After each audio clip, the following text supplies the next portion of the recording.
Hello, everyone. Hello, everyone. Welcome to the Swop space. Appreciate all the speakers coming up here. I know the Discover space was just getting wrapped up or it was near. So again, before we get started, for all those of you in the audience, if you could like, share, maybe get a couple comments on the space, it helps to spread awareness.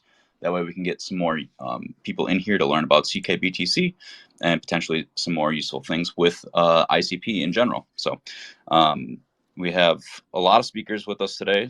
So obviously we have my co-host Daniel here. We have ICP Jesse, Jordan Last, Diego, Manu, and I think Daniel Crypto is Good might come up later. Yeah, so today we're going to be discussing ckBTC on ICP. So yeah, I'll pass it over to Daniel real quick if he wants to do. Oop, Twitter space. Yeah. I thought I accidentally closed the space. My phone tweaked out. Yeah. Hey guys, my name is Daniel. Working on the Outpost project. Happy to be here and discuss some of this stuff today. We got put up to do this topic because there's been some discussion on Twitter and forums and other stuff about the security and some of the strengths and weaknesses of the current setup of Chain Key Bitcoin. So looking forward to learning more about it.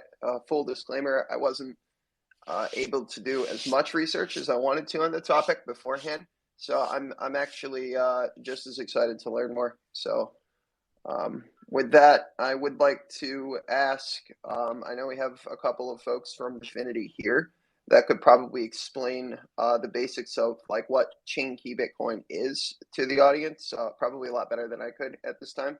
So if they want to take it away, that would be awesome. Cool. Maybe I can give it a go. Hey everybody, I'm Manu. So I work for the DFINITY Foundation, and I worked a lot on this Bitcoin integration and the ckBTC project. So what we did is we worked on this Bitcoin integration that you might have heard about, that allows smart contracts, or canisters as we call them, on the internet computer to hold real Bitcoin. So this is real Bitcoin tracked on the Bitcoin blockchain. But it's controlled by a canister, which brings kind of smart contracts, which allows for smart contracts to hold real Bitcoin.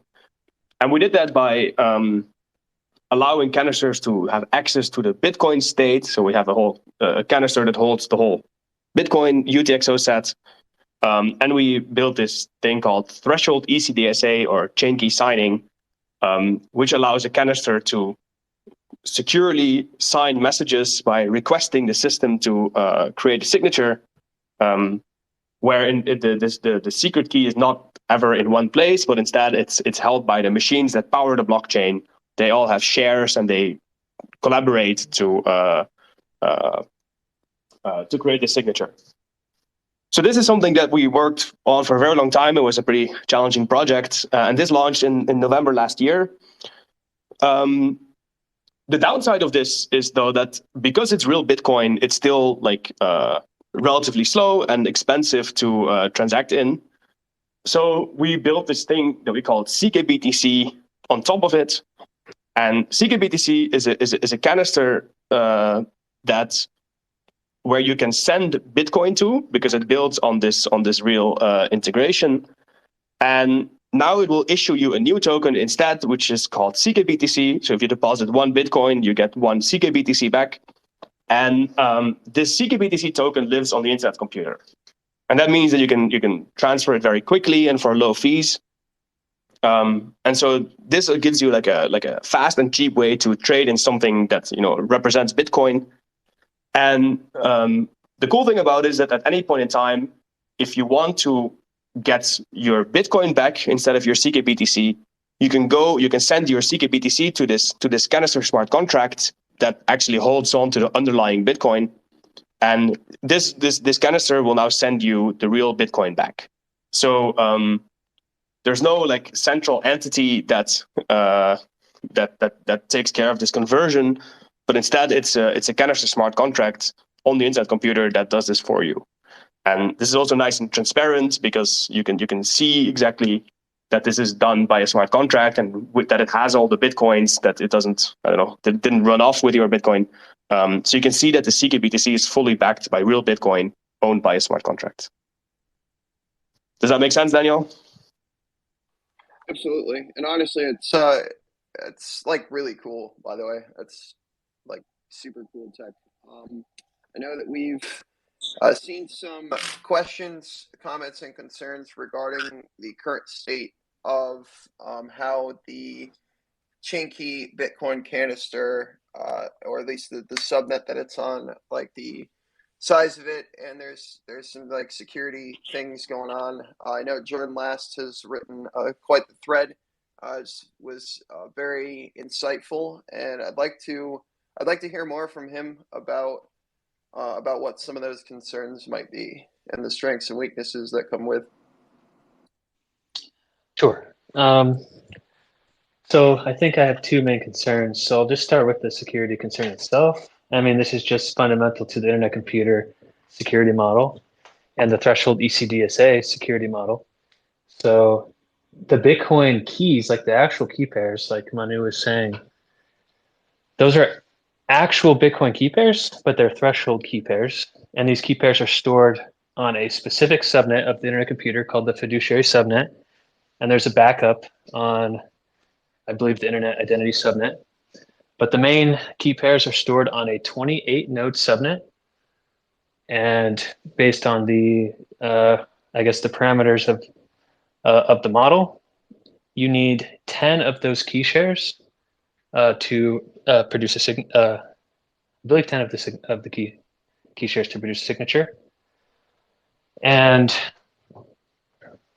in the worst case, unfortunately, because not every node provider, or not every node is owned by an independent node provider in that subnet. In the worst case, I believe that you basically would only need 7 node providers to get together to produce those 10 key shares to produce a signature. And the subnet is composed of static members, essentially, meaning they don't often change. There might be reasons for them to change, but there's no automatic shuffling or rotation of these node members. In fact, probably aren't enough independent node operators to even make shuffling a good idea right now.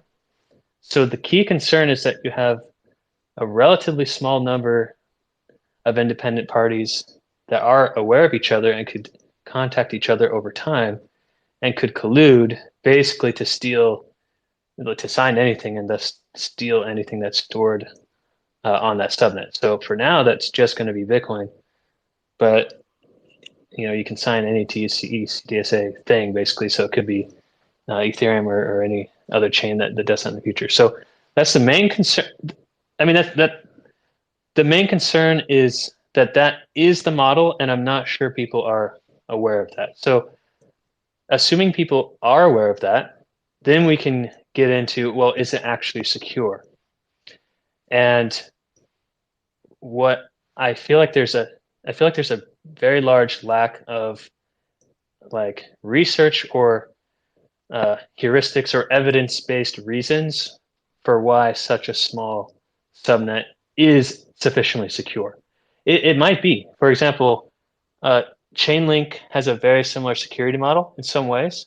They have the equivalent of a subnet, which is an Oracle network, and they're around the same size. Their highest security networks are about 31 nodes. They require 2/3 of them to do a response. So TCDSA only requires 1/3 to do a signature. So not exactly equivalent. And there's other chains and models that are relatively similar, but I'm just not sure that is sufficiently secure and decentralized to secure a lot of value. It could be. I want to see more research, and I'd love people to actually understand this, because like in my tweet, it seemed like there was a ton of irrational exuberance, people who aren't technical thinking that for some reason this tech is like bulletproof, absolutely perfect, and is like absolutely better than anything else that's ever existed. Which it could be the case that it is better than everything that's ever existed, but I don't think it's so astronomically better that you don't have to consider the underlying security model. So Just keep in mind it's a 10 out of 28 threshold, or it's similar to multi-sig, not quite the same thing. And in the worst case, I believe you'd only need 17 or 7 out of 19 instead of 10 out of 28, because not all 28 are actually independent. So that's those are the main concerns. Jordan, that's a fantastic question, and I'm excited to hear Diego and Manu jump into answering it. I just wanted to ask for the slightly less technical here, if you guys could also kind of explain some of the key sharing underlying pieces that Jordan is digging into the weeds to make sure your answer makes sense for some of us that aren't quite so deep in the pool. Yeah, there's to quote, I think it's the great Michael Scott, explain it like we're 5, in a sense, for the non-technical. I'm personally not as well technical, but I do obviously understand a lot of the functions that go on in IC. But there are people that are going to be tuning in for the first time on the show, and to keep that in mind, that they could be the first time ever using blockchain. Explain it like I'm 5, I believe, is the password that summons Diego to the stage automatically. Oh boy. What part would you want? The key sharing, or it seems like Jordan's points are relatively simple, but was it key sharing itself or the ECDSA? I'm not sure what part you were referring to, Jesse. Yeah, I think the underlying, Jordan, a lot of your question revolves around the node, can you trust the node providers? Is it truly a trustless system? If is there opportunity for the node providers to collude together, to break the trustless system? So I think the key sharing that understanding the key sharing that underpins it is that, am I getting it right, Jordan? I don't want to speak for you. Yeah, I'll try to simplify it real quick. So the basic concept is for the Bitcoin keys, they are stored on a subnet with 28 nodes. So there's 28 parties that basically have a piece of the private key. And you need 10 of those nodes, at least 10 of those nodes, to come together to produce a signature. And maybe if I get anything wrong, Manu or someone can correct it. But the basic point is you need some threshold, which is much less than the actual total number of nodes, to produce a signature. And it can be any 10 inside that 28 node subnet. So 28 people all have a piece of the key, put them all in a room together. All you need is 10 to step forward to produce a signature. And so that's a general model. The problem is that not all 28 people are actually independent people.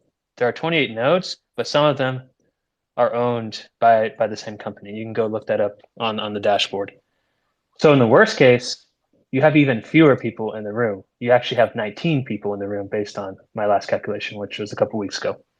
So you actually only have 19 people in the room that need to step forward to produce the 10 key shares, and then produce a signature. Okay, I think. So that's. Oh, sorry. No, that's it. That's the basic idea. You have a group of people that all have pieces of the key, and then you have a smaller group that just needs to step forward to produce a signature. But I think I would rephrase what you're saying in a slightly different way, especially if I'm in LI5 mode a little bit. I think we're in a space of where reasonable people can agree.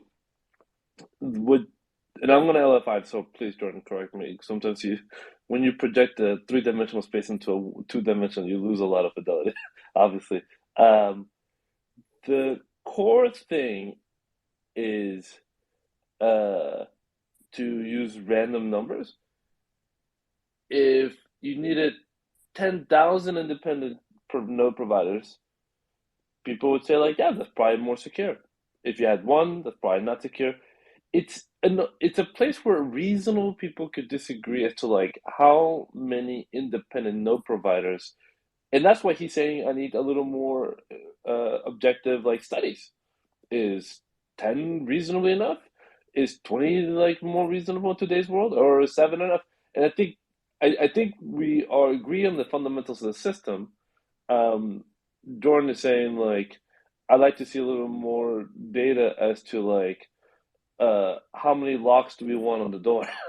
Do you want 20 locks on the door? Do we need 10 locks? One lock on the door? Like, how many locks is enough? We kind of agreed one lock is not enough, but is 7 enough? Maybe 12?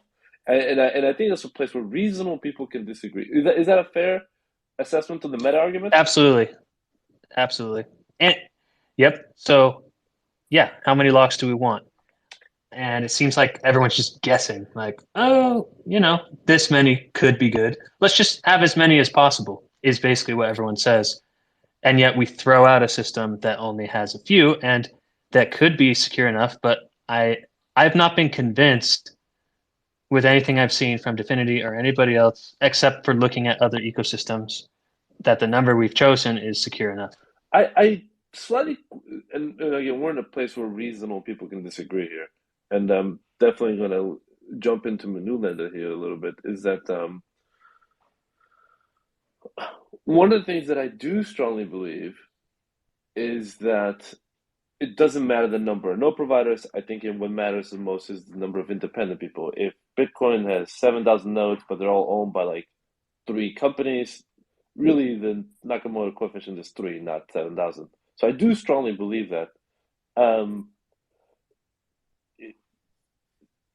To use when I look at other chains, like actually getting the 7 largest entities to come together is actually pretty difficult, and that's actually a lot of them don't have that, independent of the number of nodes.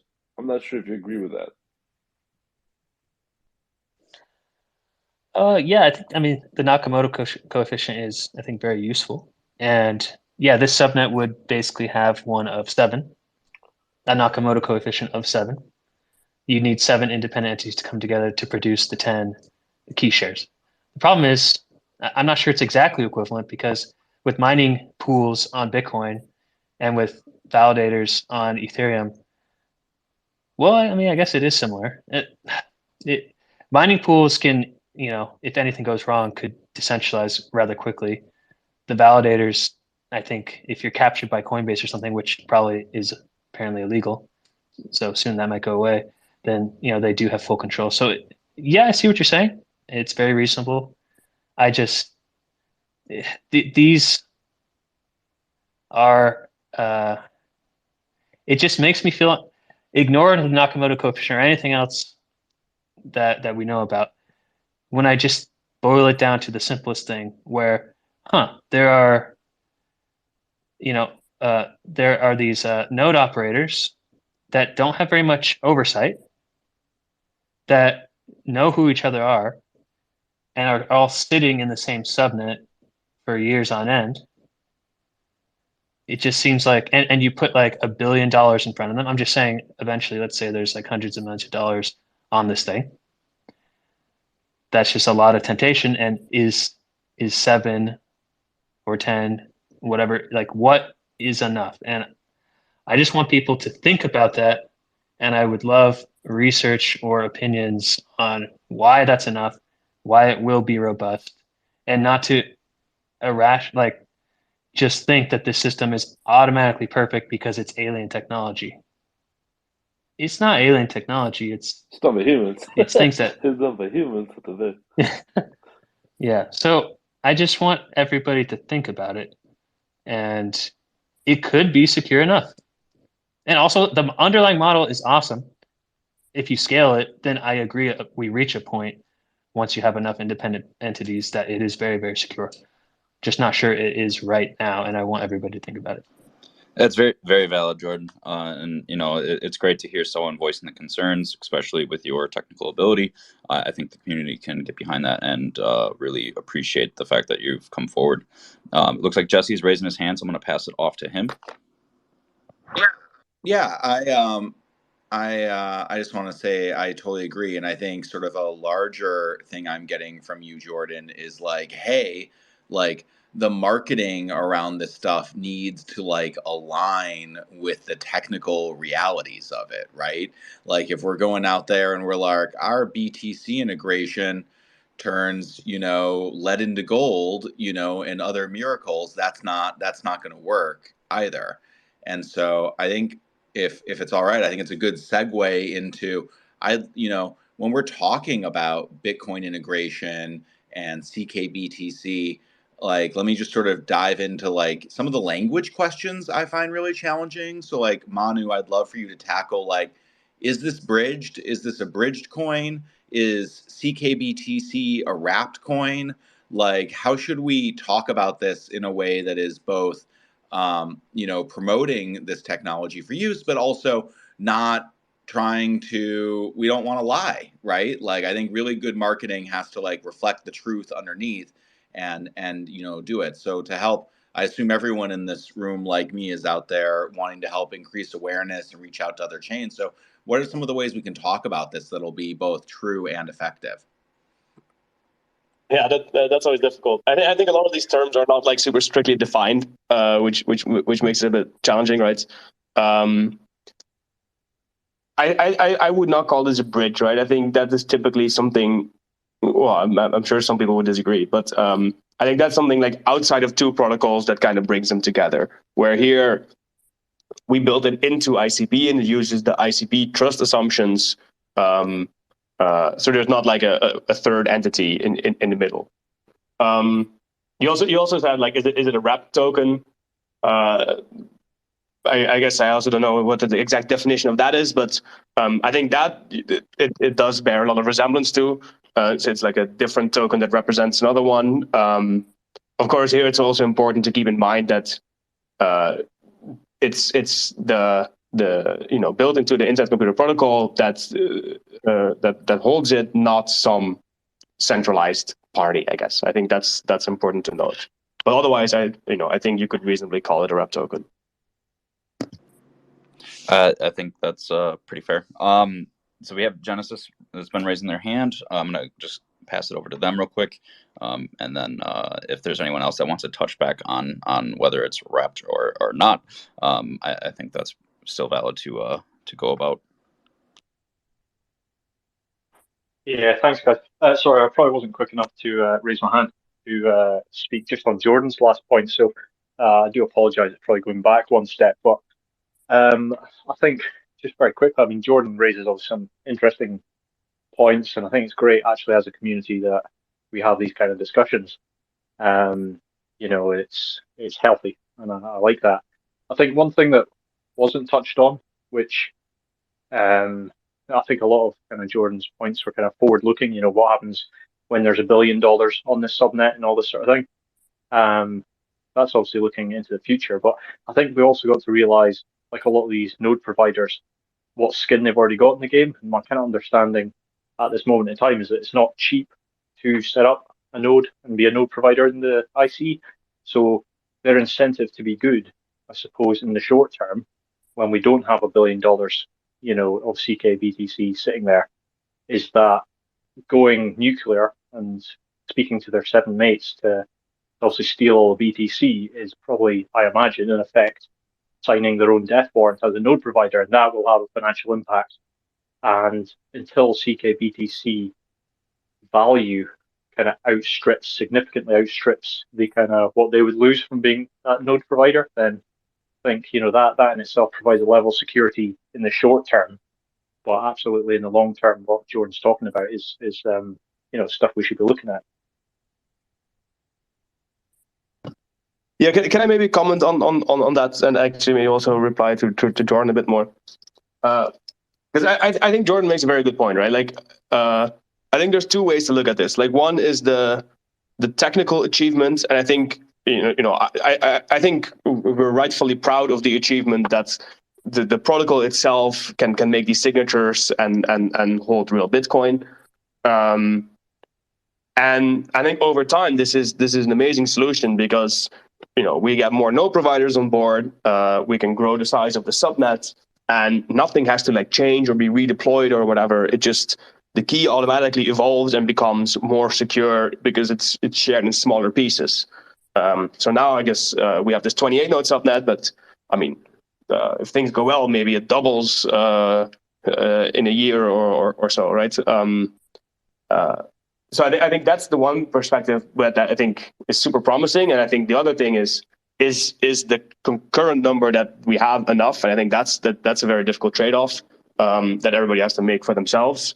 But I think holding the current node count up to a 1 billion standard is I mean, I don't think that's actually like the question at hand, right? That's not. I don't think that's the situation we're going to get into.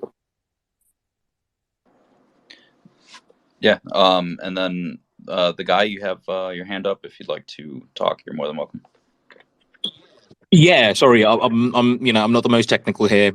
I think a lot of what you guys are talking about I probably can't comment on, but I did want to sort of say something about the marketing aspect and how we can market these features while being honest. Now, I feel quite strongly about this stuff, and think about this a lot.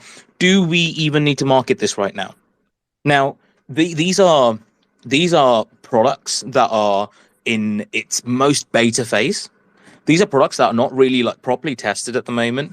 And really, what I feel is it's more appropriate for this to belong with a business developer who can work with projects that actually want to use this tech, or just the grant programs where there are lots of projects that are trying to build on top of what you guys are building. Once that's built out, it would be far more effective to advertise those products as enabled by ICP once it's working and well, rather than whatever we're marketing at the moment to whoever we're marketing, by the way. Like, I'm not sure how many devs are out there reading Twitter, hoping to find some tech that they're willing to use. I don't think it really works that way. You might disagree, but I strongly don't think it works that way. So on the marketing question, I don't even think any of this really needs marketing. What it really needs is for business developers to go out there and find people who want to build on top of this, get that working well, get that as a product that's usable by the community. And once it's usable by the community, then you start with the marketing to the people. You start marketing the product, and then you start marketing how ICP enables that product. But right now, focusing on half-baked products, sorry to call it that, apologies if anyone's offended, it is what it is, because we're still in beta phase and it's acceptable. Marketing that is only damaging. It doesn't really help. But I just wanted to push that out there. Thanks, guys.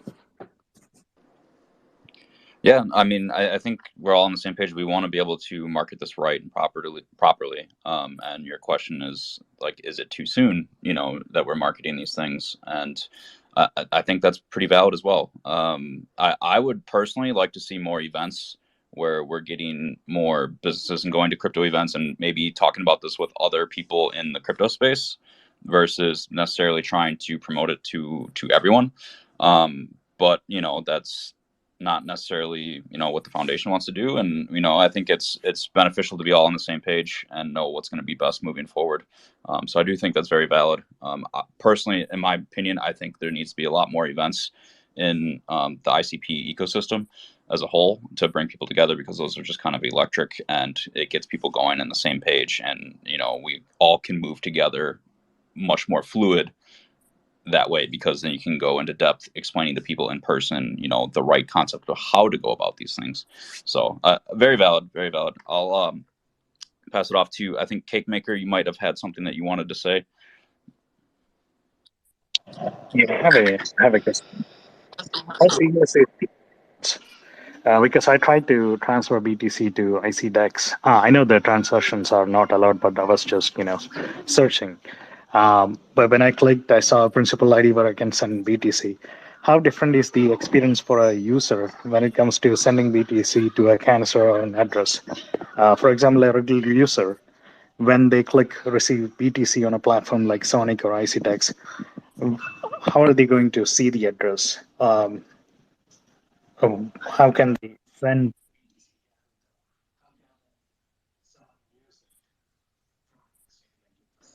You still there? We still got you?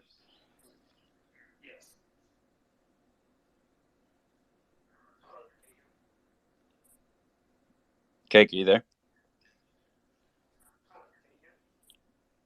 I think I might be having a technical issue. If Manu, I've seen you might be wanting to speak. Yeah, I guess we lost Cake at some point, but I think I understood the first part of the question. So if I understood the question, the question was like, how would users deposit real Bitcoin into Sonic or maybe into ckBTC? So our what you can do as a canister is actually create different keys. You can derive different keys, just like you can have these hierarchical wallets in Bitcoin. So you can create a user-specific Bitcoin deposit address, and you can show that to the user either as a Bitcoin address or as a QR code or so, and now the user can take their existing Bitcoin and just send it there as a regular Bitcoin transaction, or take it straight from a centralized exchange and move it there.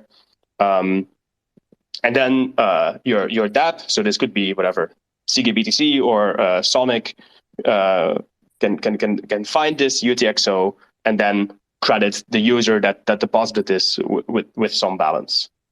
Does that answer your question? I think we might have missed the second half of your question. That kind of answers my question. I have another question. So BTC, WBTC is supported by exchanges, so you can buy it and send it to a MetaMask. Do you envision ckBTC scaling up to this level where centralized exchanges will support it? Is there any initiatives happening in this area? Yeah, it's a good question. This is not exactly the part I know best, but I believe we the interface that exchanges use to interact with ICP could also relatively easily support ckBTC or other tokens on the SE. So I think that is a direction that some people have looked into. I think that would be pretty cool to reach that point. I think that's a general intent. All right. So just to confirm, so for a user, there's pretty much no difference sending Bitcoin to a Bitcoin wallet, or if he's sending a Bitcoin to a canister. It's just simple address showing up. They can send the BTC and receive ckBTC on the other end. Exactly. Yes, it's just a completely standard Bitcoin transaction. It just happens to go to an address that is controlled by a canister on the IC. Okay, sounds good. Thank you. Of course. And Diego, did you have something you wanted to speak on? I saw your mic came up. I did.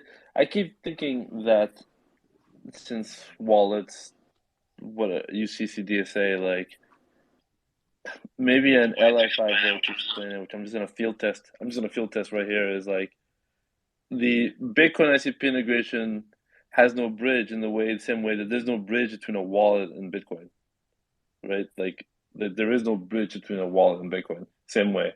I don't know if Manu would agree with that cryptographically. Of course, yeah, absolutely. Like there's no bridges between your wallet and Bitcoin. There's no walls between ICP and Bitcoin. All right, Daniel, you got something you want to add? Yeah, I probably should have raised my hand in a little bit sooner as well. Kind of going back to that, I'm kind of a fan of hearing a bit of both sides. Going over back to the guy's point of and also Jordan's point a little bit too, even about like how it's being marketed and if it's fulfilling the need for people's need for like research on all of the security and the current state of chain key Bitcoin. Kind of interested to hear from some DFINITY folks about how you guys feel about the state of the marketing of chain key, and if there's anywhere you guys think that it could be improved, or anything you guys like. Just looking for general thoughts on that. The answer is grossly unsatisfied. We're always grossly unsatisfied by our marketing and by engaging with the community, and our attitude is one of like just observe, learn, try again, and just iterate. So when people tell us, hey, we really want that, we don't see it as a failure. We see it as like, oh, okay, I guess we get obviously you pair that with a vision of where you want to go, but I think at the end of the day, just being a learning machine as an organization. So if you're asking, like, I would say we have been and we're pretty much chronically unsatisfied, and probably it's a healthy thing to always be unsatisfied with your marketing efforts. And just constantly improve them. All right. I don't know if that answered your question. Yeah, it does, and I'd say you do a fantastic job at sometimes even front running that. I mean, you've been out here joining a bunch of community discussions, answering some really hard questions, and you've been willing to take criticism on behalf of a whole bunch of different technologies and things. So again, kudos to you for doing that, man. It's major props. Yeah. Before I pass it off to the guy, I will actually like to point out, like, over the summer, right? So towards the end of summer, I think it was like July or August, we were, as a community, we came together and we were like, hey, we really want to see more marketing from the foundation. And essentially we did get it, right? So I do salute you guys for stepping up the efforts. Like, we are seeing Dom talk more. Obviously he was on our space this like a couple weeks ago. So like, we have seen, a lot more marketing come in from Dom speaking himself, which has been great and awesome to kind of see. So again, I do, salute you guys for actually stepping it up in marketing, but obviously there's still areas that we need to be able to improve on. But yeah, the guy, if you have something else you'd like to comment on. Yeah. So on the marketing part, I understand that you guys are trying to iterate over it and learn, and I'm always for that. But there are in every corporation that I've worked in, there are some basics. There's actually training for every employee on what you can and can't do in terms of perception. Things like what do you call it? Things like accepting gifts. There's whole trainings on that. Things like how to manage public perception, and what you as an employee are allowed to say and not say, etc. There's just so much training where it's put in place for a reason, and it's done in every big corporation for a reason. And what it allows people to do is approach any communication publicly in a unified front. And these are, I know they're Web 2, but these problems don't change, and we can source some of these solutions from them and probably evolve them, and we can do that proactively rather than reactively. I think working in support, I think for a long period of time, I think working proactively is something that I've always really focused on. And I think it would be great for DFINITY to sort of take a leaf from the old playbook and maybe just tackle those proactively. And that, I think, that'll probably help a lot with perception. And trust me, when you have perception on your side, it just makes a lot of the other things easier. I think that's reasonable. Then we have Crypto KSA, if you'd like to speak, or if there's anything you'd like to touch on. I'm not sure if there is a language barrier here or not, but I do know that you've been very prevalent in the ICP community.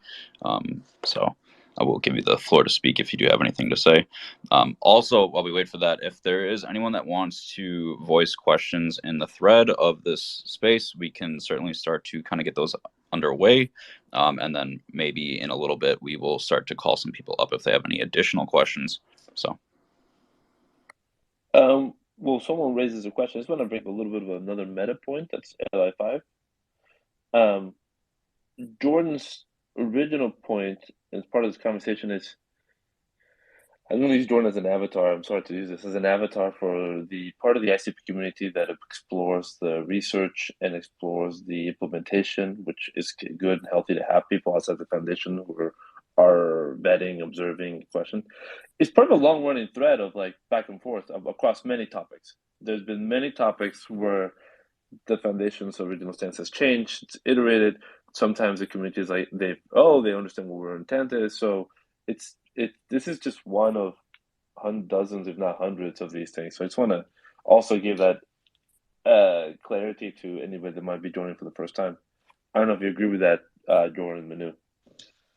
I think, yeah, the DFINITY Foundation has been very, very, very open to criticism and to changing the way they operate based on receiving feedback. So happy about that.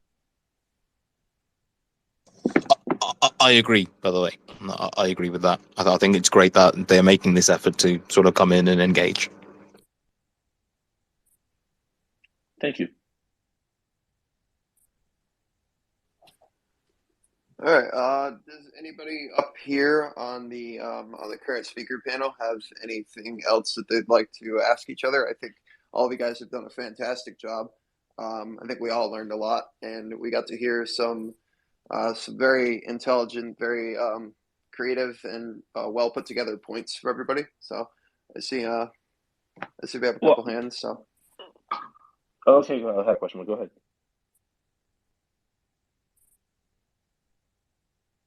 Can I go? Yeah, of course. Yeah, go ahead. Sorry, you all raise your hands politely on the spot. I think like going maybe back to like Jordan's original point about the security questions, right? I would like to add a few things that I think are important to make your your own assessment of the security. So the first is that like even though the node providers currently don't regularly change, as Jordan mentioned, the key shares are rotated regularly and automatically.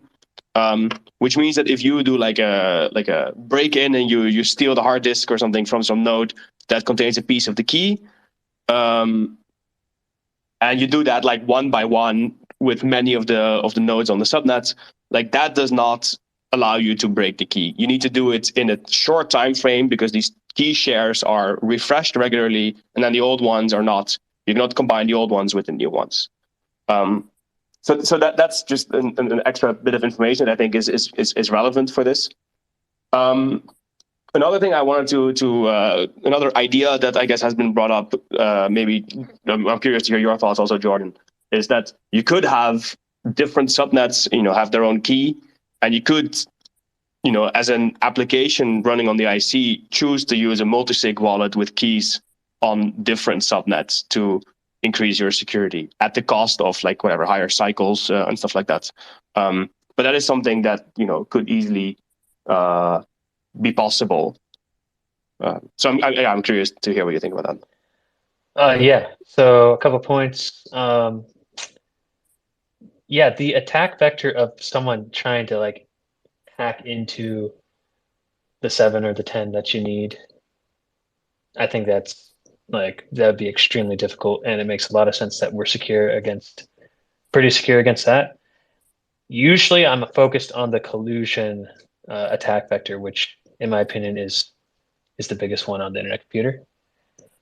And yeah, that multi-sig across TE-CDSA subnets is extremely interesting, and that sounds really awesome. So I like that idea. One more point, unless you had anything else to say about that, Manu. I mean, it just seems like a fantastic idea, so I have to think about it more. I agree with your like. Indeed, it's more about break-ins than avoiding collusion, and yeah, it sounds like we should think more about this multi-key approach. Yep, and then I mean, I'm not sure we need to go off on a tangent here, but just to provide maybe my perspective on why you could consider it not bridgeless, why it still is a bridge, is because the threshold ECDSA subnet you could think of as its own blockchain, considering every subnet is basically its own blockchain. I know that there is almost transparent sharding, as in you can communicate between the subnets rather securely, and to the developer, it's almost transparent. There are some problems with latency and such. So that's nice, but they are independent in their security to some extent. And so you could consider the TCDA subnet as the bridge to the other subnets, considering not every subnet has their own threshold key pairs. If the subnet that your application was deployed on had the key pairs, then maybe I would consider that more bridgeless. Does that make sense, Manu? Like, do you think that's an alternative way to think about it, or not valid? Yeah, I mean, I guess you can see it that way. Like, different subnets have their own consensus, right? I mean, as a side remark, you can actually choose to install on that subnet that does the signing, right? To kind of avoid that situation that you need to trust another subnet as well. Yeah, and of course, we have ideas. So, like, I guess once we get to the grand future of the node shuffling that I think you've also advocated for, everything would draw from the same security overall. But I guess we're not there yet. Well, Yep. Can I ask you a question, Jordan? It seems, and I'm projecting too much my own bias, but it seems like you have an aesthetic sensibility to I empathize because I'm in the same way with the art of security versus. So, for example, like you said earlier, 7 might be enough. Maybe actually 9 is what we need. But the fact that the the fuzziness of it, and you're just like, I would like to have some studies. Like, I'm curious if you have an idea of what it is that you're looking for to address to drive out the subjectivity and get a little more. I'm curious if there's something like statistics, probability. Is there something other studies? Is there something you've seen that you could scratch that itch? I Yes, think it's a yes, reasonable itch. yes. And Manu and I were talking about this offline. I was trying to explain what I'm looking for. So if you try to read like the Internet Computer Consensus paper or the Chain Key paper, which that one was super crazy, but I only read a few pages. You can tell that the work that DFINITY publishes is of the highest quality, is extremely robust. They have all kinds of proofs and mathematical awesome things and say under these bounds, these properties hold, which is absolutely fantastic. But what they seem to never address is the practical implementation, which doesn't have an infinite number of nodes and independent parties. When you actually deploy the system into the wild, we don't have mathematical proofs or anything anymore once you're in the wild, but is there some heuristic or some best practice that we could look at from other successful blockchains that would tell us the actual numbers that we need for these subnets, basically? Like how, if you're this large, you're secure against this level of attack, it would cost this much money to attack. You need this many people to collude, and we know that that kind of attack has never occurred with that few or that many people. I just want to see some kind of research on that. And one idea for that, so something that I feel like I could actually publish that could be useful to people is imagine a blog post about the Chainlink security model, which is in many ways similar to the Internet Computer Security model, like I mentioned earlier. And what I could do is I could go through and I could say, hey, over time, Chainlink started with Oracle's networks of this size. And these Oracle networks, they have independent node operators, and you can go see them. It's very similar to the subnets. Not exactly the same because they're not intercommunicating with each other, but they're just posting an answer to the Ethereum blockchain. But basically, I could show over time since whenever they launched 2017-ish, 2018, they went from this size subnet to this size subnet to this size subnet. You'll notice that their most secure subnets are 31. You'll notice that many other subnets are size 16, and I can just show like how much value they're securing, and I could go through every single incident that's ever occurred on Chainlink and show like why those happen. That would be a really nice kind of empirical, like a case study of why 31 or 16 might be a good enough subnet size. That kind of thing. I'd just love to see something like that. Whereas right now, what was that? I think it sounds very reasonable. Okay, yeah. So I just want to see stuff like that. And it'd be nice if that was published as like, I don't know, an addend or maybe attached to these research papers or published alongside them as like, hey, yeah, here's all the math, and then here's a bunch of things. It's definitely not as robust as the paper itself, but it tells you why we're comfortable with the subnets sizes as they currently are. And I don't think people are comfortable with them as in we want them to stay this small, but obviously they're launched and we're building stuff on top of them. So we must have some level of comfort or some reason to believe that the subnet sizes as they are good enough for certain use cases. Yeah, I think that's a good suggestion, Jordan. And I guess I happen to know that Diego's also working on some page where I think we go deeper into decentralization and show it being more transparent about that and more comparison. So I think it kind of fits in that theme. So yeah, I think it's a good suggestion. And then there has been some questions, unless Jordan, you still want to chime in on any of that. There were a couple questions in the thread, so I'll go over those. Boxy Dude, shout out to IC Boxy. They'll actually be on our space Friday, for those of you that are interested in tuning into that. But Boxy Dude asked, will there be any plans to attend the yearly Bitcoin conference to promote ckBTC? I think this would be a great exposure opportunity as we get more adoption for the IC.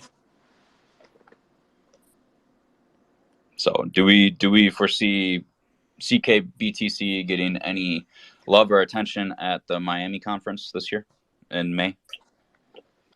I do not know right now, but I do know I have heard the marketing folks talk about it, but I don't have a concrete answer, so I don't have a great answer for you there. I just know they definitely came up and they were talking about it, but I don't know where they ended up so I don't have a good answer. But I know it's on the radar. That's probably the closest thing I could say. It's something that's in the conversation. Okay. Yeah, I know. For me personally, I've been filling out a bunch of press passes, so I'm looking forward to being at Bitcoin Miami or the Bitcoin conference in general. So hopefully that is something that is actually covered there for ckBTC. I think that'd be a great opportunity to kind of get those Bitcoin maxis to rally behind the IC potentially. And then totally, I just don't want to overpromise. Yeah, no, I don't know what I totally understand that. And then we have William from DFINITY. I believe William, right? Because you run the account. I believe you're doing a lot of the spaces with Kyle. So shout out to you. William says, for payments, what advantages does ckBTC have over Lightning Network?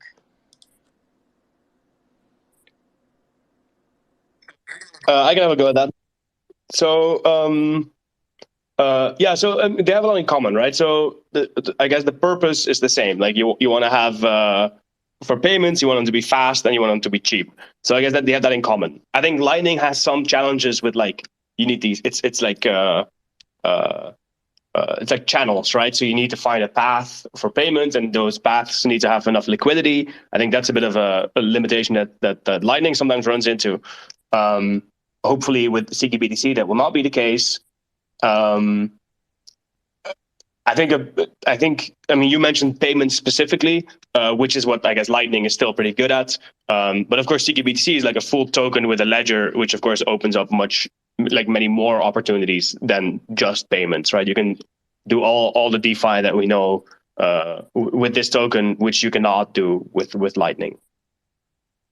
Okay, and I know Discover was on earlier for the DFINITY Foundation page, Twitter space, and they mentioned like tipping and so forth on the platform, and I'm sure other network, other SocialFi projects are gonna implement Bitcoin tipping.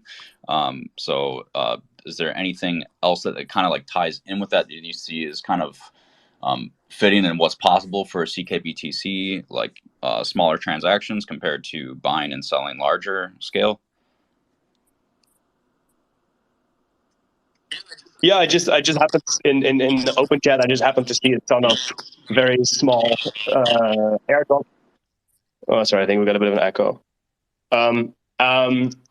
Yes, I just saw a lot of tiny airdrops, which I guess would never be possible with real Bitcoin, right? So I guess here the low fees enable this. And then we already saw some integration on like DEXs, and I hope to see more DeFi using this. I think the speed will also enable more use cases. So yeah, I'm excited to see what people are going to build. Yeah, absolutely. Yeah. And then I know it was several projects that were given ckBTC to kind of airdrop or disperse in the community. Is there so far I believe it was Discover, Open Chat, and Plethora, and District is getting one as well. Is there like a certain standard or key for other projects to kind of get behind and potentially get something as well? And as of right now, it's only DFINITY that can mint ckBTC, correct? That's right. Yes. So currently minting is restricted. I think it's important to note that that's the only restriction, right? So anybody can freely trade ckBTC, and anybody can convert their ckBTC into Bitcoin if they want to.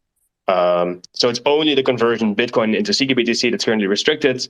I guess here we're just being very careful, which is why we have this restriction.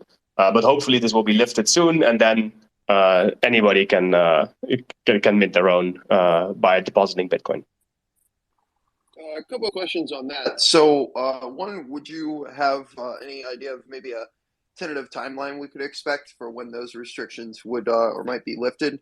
And then the other thing that would go along with that is just making sure that it follows up with good developer documentation for good, solid, easy integrations for projects.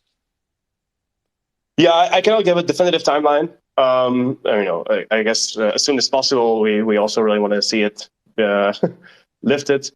So in terms of documentation, I think like the actual conversion flow in terms of like canister calls that you need to make is already well documented in the repository. Hopefully the NLS frontend app will also support this conversion flow, and just using the token itself is actually very easy because it's an ICRC1 compatible token, which means it follows the token standard. So, well, maybe we should ask some of the developers on here, but I think, for example, Rick from Discover had it working had it integrated in no time. So just trading the token should be quite standard, and only the conversion flow is some specific calls that are documented. That's awesome to hear, and super happy to hear the progression has gone the way it seems to is supposed to be gone. So that's yeah, I'm really looking forward to it, man. Yeah, and is there anyone else, as far as speakers go, that would like to chime in on anything? Or again, I will state, anyone in the audience, if you do want to come up and ask a question, you are more likely, you are welcome to do so. And if you're not comfortable with speaking, please voice any more questions that you may have in the thread on this, and then I will read them off for you.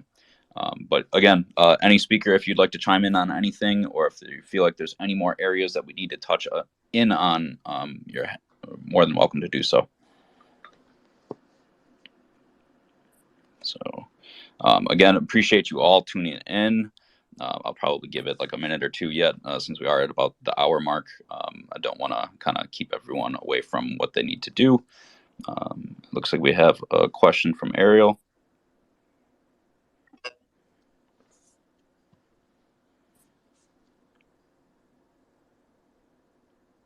And Ariel, if you have a question, you're more than welcome to muted. Yeah, if there's any more questions, we're happy to take that. And I will point out we do have several spaces this week, so this is the first of many. We're trying to stick to 2 a week, just to point that out. But this week we had a lot of requests. Tomorrow we have District with us. Friday we have Boxy Dude. And then Sunday, I will be speaking with Clown Skateboards and BTC Flower, so I'll have a posted space for that. And then the 21st, we're going to have Meme Cake on, and they will be talking about Sonic. So, and then it looks like we have Somauer. Welcome to the space. If you have any question right now, we're happy to get that answered for you.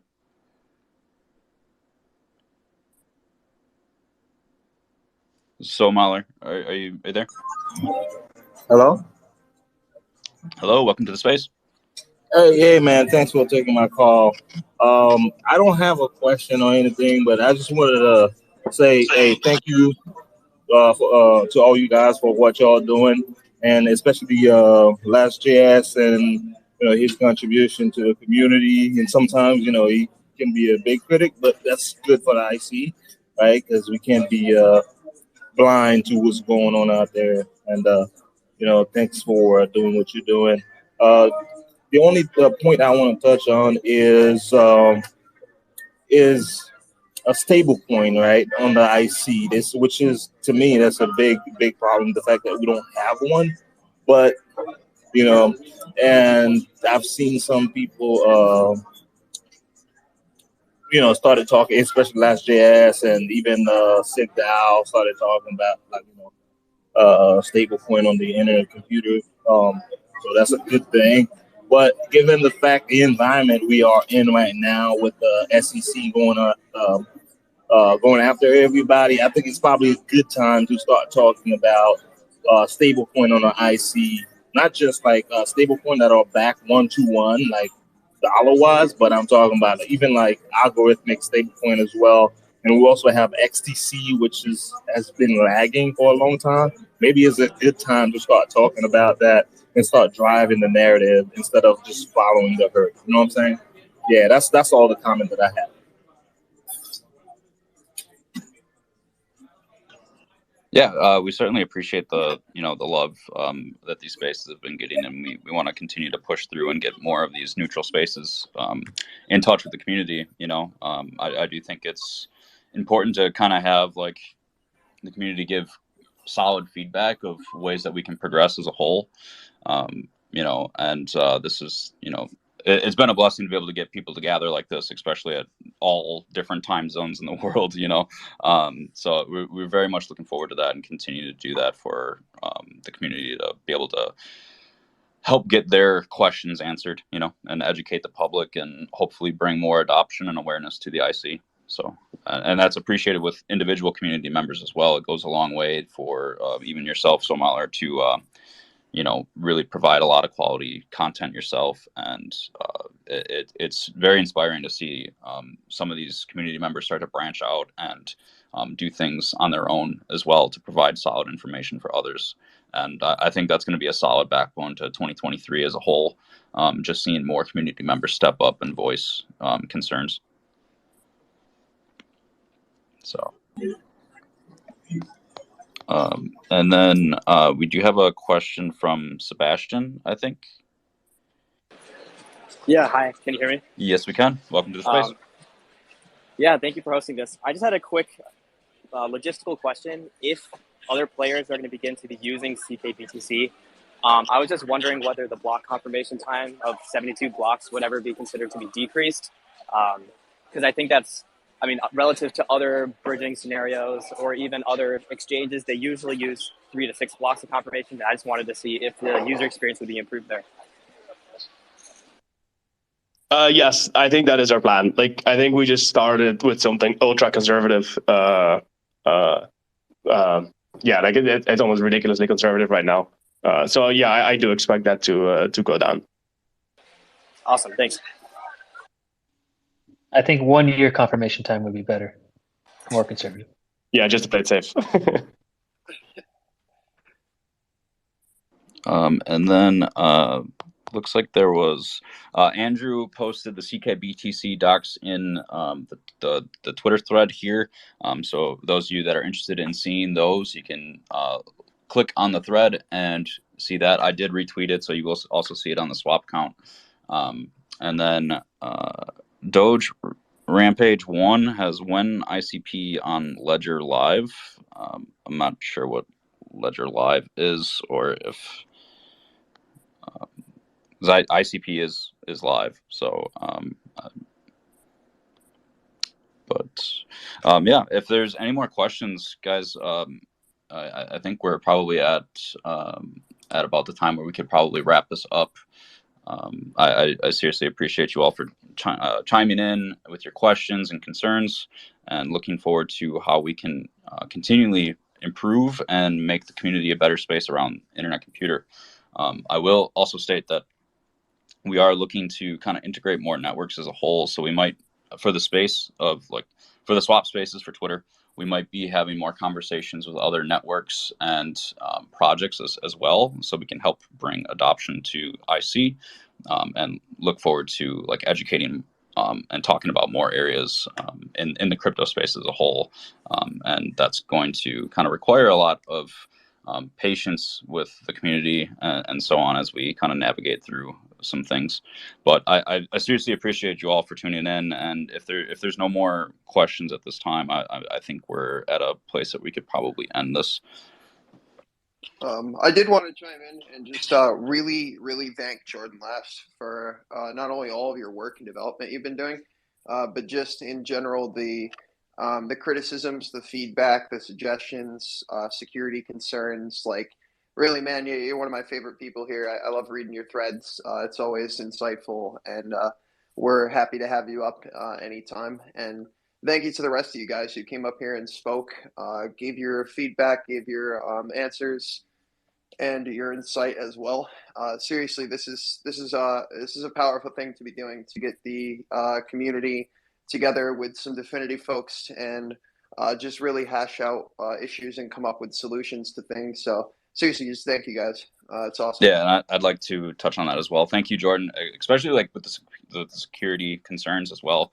I think the last thing we all want to see is, especially with how we've talked about how ICP has no bridges, essentially. And the last thing we want is for some security impact that really disrupts what we're doing here, because obviously it's been a tremendous thing that's held back a lot of other blockchains. So I think, you know, the concerns of security should always be a priority, and I'll salute you for that.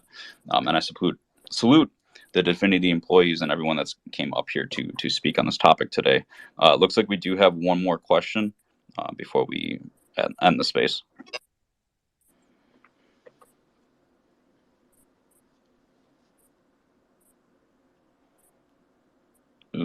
Still connecting. Ahmed, can you hear me?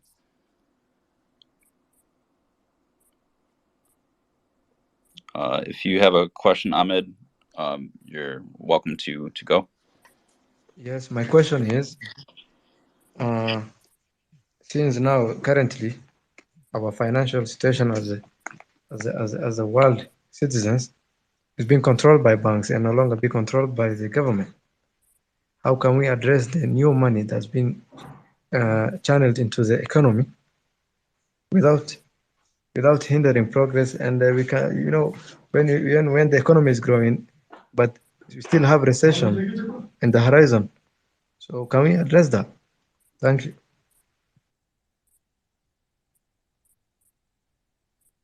I'm not sure if I heard that exactly, but you touched on the economical downward trend right now with recession. I'm not sure if I fully heard your question.